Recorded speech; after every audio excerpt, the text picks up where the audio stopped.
the urgent effort to free hostages held in Gaza as heavy fighting and explosions rock several hospitals in Gaza City. Israel says it'll expand combat pauses to allow civilians to escape, as the Hamas-run Gaza Health Ministry says the Palestinian death toll is approaching 11,000. Now the race to free more than 230 hostages is intensifying after the Islamic Jihad militant group released videos claiming to show two of the captives. Our Inez de la Quatara joins us now from Jerusalem. And as the CIA now says it's involved in these hostage negotiations, what do you make of what you're hearing in terms of progress there? Yeah, so interesting to note that the CIA director, Bill Burns, is in Qatar meeting with the head of the Israeli intelligence service and with the Qatari prime minister there. And we know that the U.S. has been involved in these hostage negotiations, trying to get hostages released. We know that Americans are among the hostages. And we know that Qatar has been instrumental in terms of securing the release of those 4 hostages who were released earlier this month. Close to 239 hostages are still being held by Hamas. So we'll have to see if they make any progress on that front. But the very latest in terms of the hostages is that video there that you mentioned off the top. The Palestinian Islamic Jihad, which is a militant group that operates out of Gaza. It is separate from Hamas.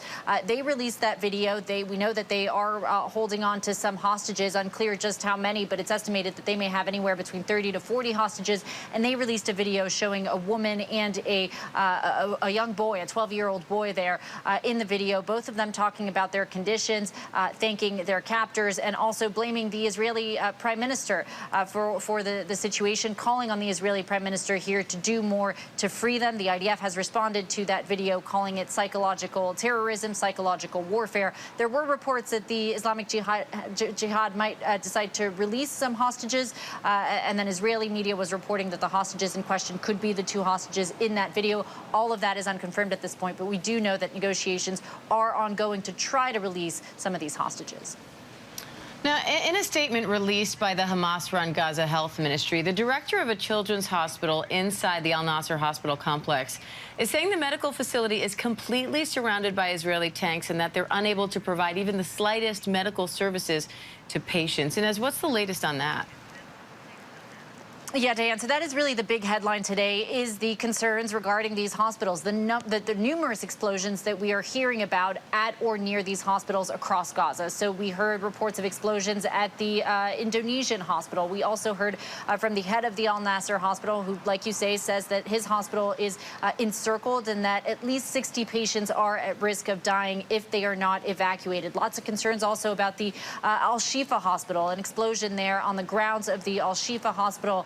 And lots of concerns for civilians there. Reports that thousands of people could be sheltering at these hospitals, hoping that the IDF wouldn't strike them. I will say the IDF hasn't commented yet on any of these strikes, but we do know that the IDF will at some point be going after some of these hospitals, specifically the Al-Shifa hospital, because they say that Hamas terrorists operate out of hospitals. We've seen them releasing, photos and diagrams specifically of the Al-Shifa hospital, of what they say is a vast system of tunnels there below the Al-Shifa hospital. Hamas and hospital staff have denied that Hamas is operating there out of the hospital. But yes, lots of concerns for the civilians either being treated at those hospitals or sheltering at those hospitals.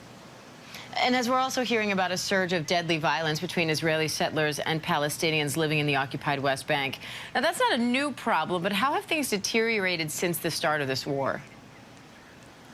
Yeah, so the situation very much escalating there in the West Bank. And in fact, according to the Palestinian Health Ministry, they're saying that 2023 has been the deadliest year for Palestinians in the West Bank since the UN began keeping records in 2005, with at least 173 Palestinians killed there. A lot of that has to do with IDF raids, so the IDF going in to take out Hamas militants. But there's also been an increase in settler violence, so settler killings and settler harassment and intimidation. Settlers, according to Palestinian rights groups, feeling emboldened here both by what's happening in Gaza and by Israel's far-right government. So we were in the West Bank speaking to people there about this issue, and I'll let you listen to what they had to say.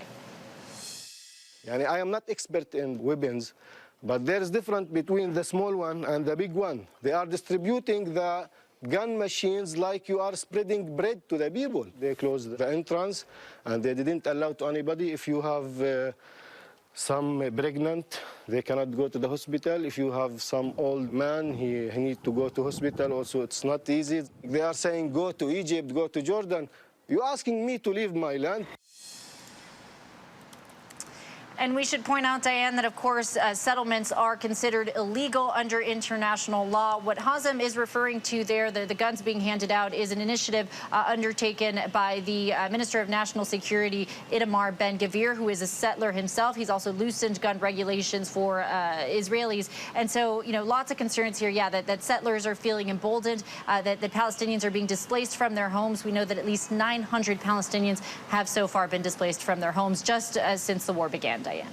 All right, Inez de la Quatara in Jerusalem for us. Thank you. Hi, everyone. George Stephanopoulos here. Thanks for checking out the ABC News YouTube channel. If you'd like to get more videos, show highlights, and watch live event coverage, click on the right over here to subscribe to our channel. And don't forget to download the ABC News app for breaking news alerts. Thanks for watching.